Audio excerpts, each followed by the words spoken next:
Bonjour, ici Ladislas Maurice de Investisseur Globetrotter. Donc aujourd'hui, je suis avec Nico, monsieur Montenegro, et nous allons discuter des pour et des contre d'avoir une société ici au Monténégro. Donc Nico t'aide beaucoup de francophones à déménager ici au Monténégro, à investir dans l'immobilier, etc.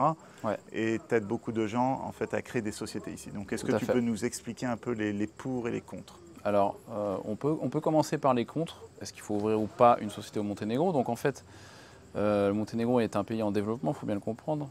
Je prends souvent un comparatif que beaucoup de personnes connaissent, c'est Panama. C'est un pays qui est assez peu digitalisé, qui est en cours de développement. Et donc, à ce titre, il y a des désavantages à ouvrir une société au Monténégro si vous avez certains types de business. Je pense au business de e-commerçants, c'est-à-dire ceux qui ont besoin d'un processeur de paiement et un paiement par carte bancaire. Ici, vous n'allez pas pouvoir ouvrir un compte Stripe avec une société immatriculée au Monténégro. Donc ça, c'est un premier défaut. TransferWise, ça marche? TransferWise, alors Wise, on dit que voilà, qu'on peut s'inscrire sur une liste d'attente et ils veulent développer le Monténégro. Mais bon, liste d'attente, on ne sait pas combien de temps ça dure. Je connais des gens qui sont depuis 1 an sur la liste d'attente. On sait que ça va arriver, hein. Mais pour l'instant, on n'a pas de date. Donc moi, je préfère pas annoncer et dire voilà, vous n'avez pas le droit à Wise, PayPal et Stripe à ce jour. Euh, voilà, donc ça c'est pour les processeurs de paiement. Le deuxième inconvénient que je vois sur une boîte au Monténégro, voilà, c'est si vos clients ne sont pas habitués à faire des virements à l'international, que ça leur fait peur, que leur banque leur dit non, c'est pas possible, le Monténégro, blablabla, bah, vous n'allez même pas pouvoir recevoir des virements internationaux de vos clients. Donc c'est assez problématique à ce niveau-là. Donc en gros, une entreprise au Monténégro, c'est mieux pour un business national, mais attention, je vais vous dire quand même, moi je fais du business international et je vais vous expliquer comment. Donc troisième inconvénient que je vois sur une boîte au Monténégro, bah, c'est le côté bureaucratie. C'est-à-dire que ici c'est un pays, comme je dis, qui n'est pas digitalisé. Et donc il faut encore passer du temps. Par exemple, quand on ouvre un compte dans une banque, la banque, elle vous ouvre votre compte, mais elle ne va pas vous laisser tout de suite travailler comme ça avec le e-banking. C'est-à-dire qu'elle va vous demander de venir faire les virements pendant quelques semaines à la banque physiquement. Parce qu'elle n'a pas confiance tout de suite. Une fois qu'elle a confiance, elle dit OK, vous pouvez avoir le e-banking et faire vos virements vous-même sur votre PC. Mais il y a une petite période de confiance qu'on n'a quand même pas, même en Europe de l'Ouest, hein. En général, tu ouvres un compte, tu as accès à ton compte, tu peux faire tes virements tout seul. Bon, pas forcément tous les virements internationaux, là aussi en France. Bon. Mais voilà. Donc c'est à peu près les problèmes qu'on a, c'est la bureaucratie. Donc moi, pour pallier à ces problèmes-là, bah déjà, j'ai construit une équipe très efficace, c'est-à-dire que il y a certaines démarches effectivement qu'on fait pour vous. Et puis, bah, on a des comptables qui sont tout simplement, bah, pour moi, les meilleurs du pays. Et je ne dis pas ça parce que c'est moi, c'est parce que j'ai déjà travaillé avec plusieurs comptables. Je sais qui est bon, qui est mauvais. Et là, on a vraiment des comptables qui sont intelligents, c'est-à-dire ils savent ce que vous voulez. Donc, on peut passer aux avantages effectivement d'ouvrir une société au Monténégro. Côté business, bon, déjà ceux qui veulent avoir moins de régulation sur leur business, c'est-à-dire mettre les CGV qu'ils veulent sur leur site internet quand c'est du e-commerce, vous n'êtes pas soumis au RGPD parce que vous n'êtes pas en Union européenne. Donc ceux qui veulent avoir un business immatriculé hors Union européenne, c'est un premier avantage qu'on a ici. Deuxième avantage qu'on a, bah, c'est que vous avez en fait des comptes qui sont quand même en euros. Vous pouvez recevoir également des dollars, des comptes multidevises littéralement. Et donc faire du business international sur plusieurs devises. Donc ça c'est quand même quelque chose d'intéressant que je trouve au Monténégro. Et puis en troisième avantage, pas des moins négligeables, c'est effectivement la fiscalité. Si vous voulez avoir une résidence fiscale ici au Monténégro, bah, la société au Monténégro vous offre ça et vous offre ça pour tout le foyer. Donc si vous décidez Si vous d'être vraiment, passez plus de la moitié de l'année au Monténégro. voilà, 6 mois et un jour, donc bah, pour ça il faut quand même une société. Donc c'est un avantage certain, même si vous avez des boîtes qui peuvent être situées aux États-Unis, dans d'autres pays, etc., vous faites remonter des dividendes, en tout cas des bénéfices ici au Monténégro, et vous bénéficiez de cette fiscalité. Donc c'est bien sûr la société au Monténégro qui vous permet de faire ça également. Donc ce sont trois avantages. Donc en vrai, je dirais que pour le e-commerçant de base, le mec qui veut faire une boutique de dropshipping et se lancer du Monténégro, je lui dis ok, tu peux venir, mais on va faire une structure plus internationale, c'est-à-dire que tu auras ta boîte ici pour être résident fiscal, etc.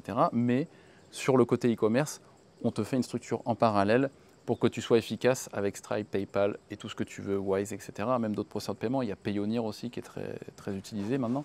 Donc voilà, c'est un exemple, je pense, assez clair de ce qui est possible en fait. Et les impôts sont bas.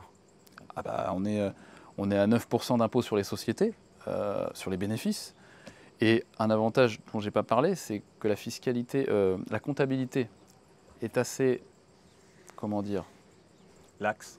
voilà, sur le Monténégro par rapport à d'autres pays, par exemple, où je trouve que la fiscalité, la comptabilité est rigide. C'est-à-dire que tu peux passer moins de choses en charge dans certains pays comme la Géorgie par rapport au Monténégro. Où, je prends l'exemple de la Géorgie, mais ce n'est pas pour faire un focus sur la Géorgie, mais il y a beaucoup de pays qui sont beaucoup plus rigides.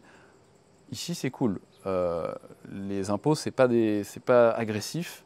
Moi, j'ai connu des gens qui avaient des retards de paiement sur les impôts. Les pénalités ne sont pas très énormes. Et parfois, l'administration dit « Ok, tu n'as pas payé tes taxes correctement depuis 5 ans, on t'annule les pénalités si tu payes tout de suite. » Donc, ils sont toujours ouverts à la discussion. J'aime bien ça. Ce n'est pas une agressivité fiscale. Quand on fait du business aussi, on aime bien ça parce parfois, on prend un peu de risque. On est content d'avoir des petits airbags, tu vois. Donc, je ne dis pas que c'est le paradis pour les entrepreneurs qui veulent être dropshippers, comme je le disais, ou faire du business en ligne. Mais quand on adapte les structures avec une structure parallèle, et en plus, ça donne de la résilience, tu as une structure là, tu as une structure ailleurs, c'est quand même quelque chose aujourd'hui, je pense, de fondamental d'avoir plusieurs sociétés pour pas qu'on t'en ferme une et que tu deviens sans revenu. Donc, voilà à peu près les avantages et puis les inconvénients que j'ai cités aussi. Et taxe sur les dividendes de 15%. 15% sans limitation, c'est-à-dire que ce n'est pas par plafond, ce n'est pas des tranches progressives, c'est 15% point barre. Pour l'impôt sur les sociétés, je ne l'ai pas précisé, c'est 9% sur les bénéfices jusqu'à 100 000 € de bénéfices.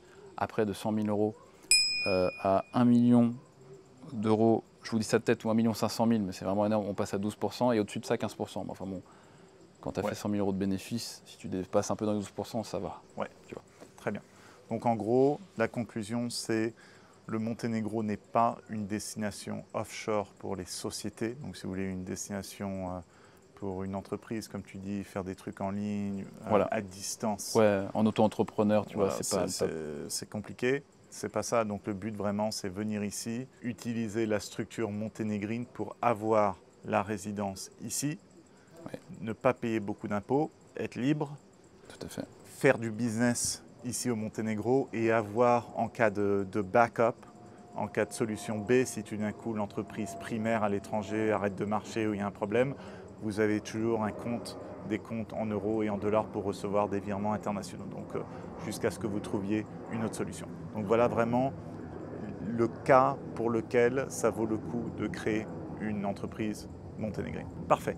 Donc, si vous êtes intéressé par créer une entreprise monténégrine ou si vous voulez déménager ici au Monténégro, investir dans l'immobilier ici au Monténégro, donc n'hésitez pas à contacter Nico, donc Monsieur Monténégro.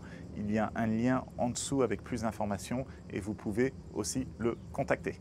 Voilà. Nico. Merci Ladislas, à plus. Merci beaucoup. Ciao. N'oubliez pas de télécharger mon e-book gratuit 12 erreurs à éviter lorsque l'on investit dans l'immobilier international que vous trouverez sur mon site qui contient aussi de nombreux articles sur l'immobilier et l'expatriation. À bientôt.